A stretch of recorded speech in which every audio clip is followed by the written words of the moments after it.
পদত্যাগ করে দেশ ছেড়েছেন বাংলাদেশের সাবেক প্রধানমন্ত্রী শেখ হাসিনা। এরপর থেকে আত্মগোপনে চলে যান তার দল বাংলাদেশ আওয়ামী লীগের নেতাকর্মীরা। এর মধ্যে সম্প্রতি আওয়ামী লীগের ভেরিফাইড ফেসবুক পেজ বিক্রির দাবি করে বিজ্ঞাপন দিয়েছেন এক ব্যক্তি। সম্প্রতি ইউটিউব ফানি স্ট্যাটাস নামের একটি পেজ থেকে আওয়ামী লীগের ভেরিফাইড ফেসবুক পেজ বিক্রির বিজ্ঞাপন দেওয়া হয়। এরপর রীতিমতো তা সামাজিক যোগাযোগ মাধ্যমে ভাইরাল হয়ে যায়। মাহবুব জমাদ্দার নামের একটি আইডি থেকে এই বিজ্ঞাপন পোস্ট করা হয়েছে। পোস্টে বলা হয়, ইমার্জেন্সি এই পেজটি বিক্রি করা হবে। এই সময় পোস্টের সঙ্গে পেজের একটি ছবিও যুক্ত করে দেওয়া হয়। সেখানে পেজটিতে 3.7 মিলিয়ন ফলোয়ার দেখা যায়।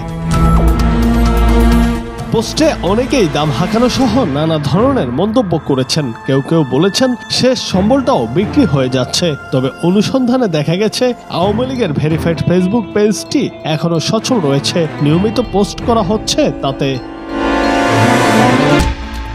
জুনায়েদ আহমেদ, বাংলা টিভি।